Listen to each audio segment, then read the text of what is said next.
ગુજરાતમાં આપનું સ્વાગત છે। 2026-27ના બજેટ મુદ્દે જગદીશ વિશ્વકર્માની પત્રકાર પરિષદ।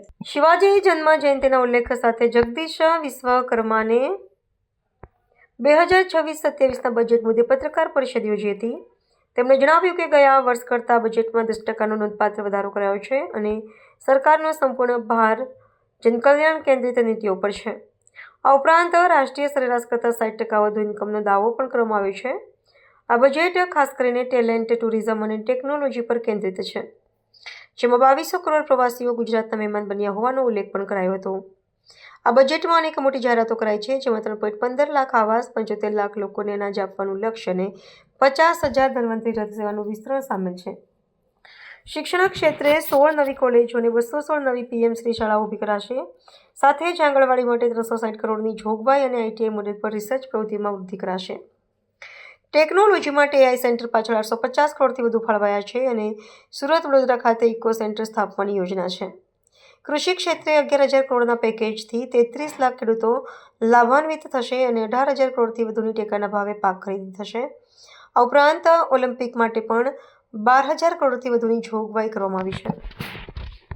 પત્રકાર પરિષદમાં આપ સૌનું સ્વાગત છે।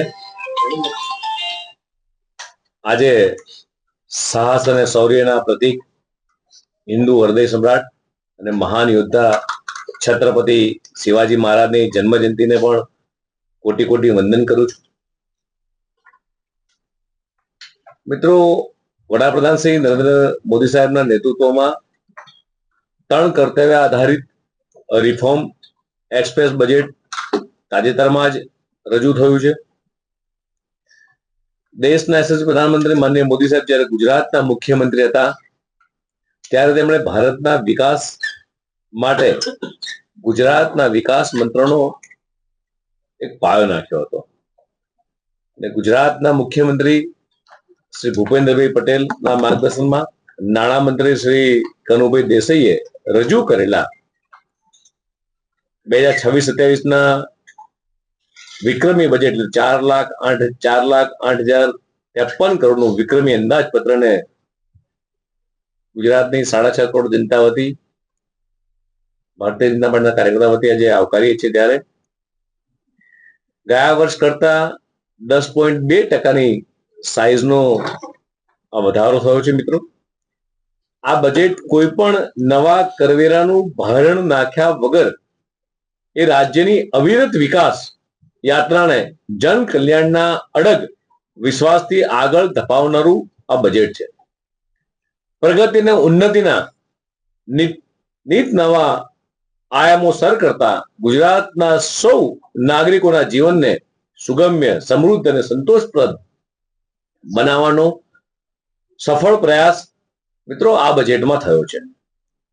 અત્યાર સુધીમાં વિકાસની રાહ પર જ્યાં ગુજરાત છે તેનાથી વધુ ગતિએ ક્વોન્ટમ જમ્પ સાથે આગળ વધવાનું પ્રતિબિંબ આ બજેટમાં ઝીલાઈ રહ્યું છે। આ દેશના જીડીપીમાં ગુજરાતનો ફાળો 8.2% છે। ગુજરાતની માથાદીઠ આવક એ 3,01,000 છે, જે રાષ્ટ્રીય સરેરાશ કરતા 60%થી વધારે છે, જેમાં ગુજરાત દેશના રાજ્યોમાં મોખરાનું સ્થાન મિત્રો ધરાવે છે। આપણા સૌના માટે ગૌરવની બાબત છે। સમાજના દરેક વર્ગને, ખાસ કરીને જ્ઞાન એટલે કે ગરીબ, યુવા, અન્નદાતા, નારી શક્તિના એમ્પાવરમેન્ટ પર આ બજેટમાં વિશેષ ધ્યાન કેન્દ્રિત કરવામાં આવ્યું છે। મિત્રો, ગરીબ અને શ્રમિક કલ્યાણ, વડાપ્રધાન શ્રી દરેક વ્યક્તિને માથે પાકી છત હોય એવું તેને સપનું સેવ્યું હોય અને તે પ્રધાનમંત્રી આવાસ યોજના થકી મિત્રો જે સાકાર થઈ રહ્યું છે, 3.15 લાખ નવા આવાસની જાહેરાત કરવામાં આવી છે। 75 લાખ કુટુંબોને મફત અનાજ, 50 નવા ધન્વંતરી આરોગ્ય રથ, શ્રમિક અન્નપૂર્ણા યોજનામાં નવા 121 કેન્દ્રો દ્વારા માત્ર 5 રૂપિયામાં પૌષ્ટિક ભોજન, શ્રમયોગ્યના ઉત્કર્ષ માટે 260 કરોડની જોગવાઈ કરવામાં આવી છે। ગુણવત્તા આરોગ્ય સેવાઓ દ્વારા સ્વસ્થ સમાજનું નિર્માણ કરવાની રાજ્ય સરકારની જ્યારે નેમ છે ત્યારે પ્રધાનમંત્રી જન આરોગ્ય અને મુખ્યમંત્રી અમૃતમ મા યોજના હેઠળ 2,72,00,000 થી વધુ લોકોનો મિત્રો સમાવેશ થાય છે.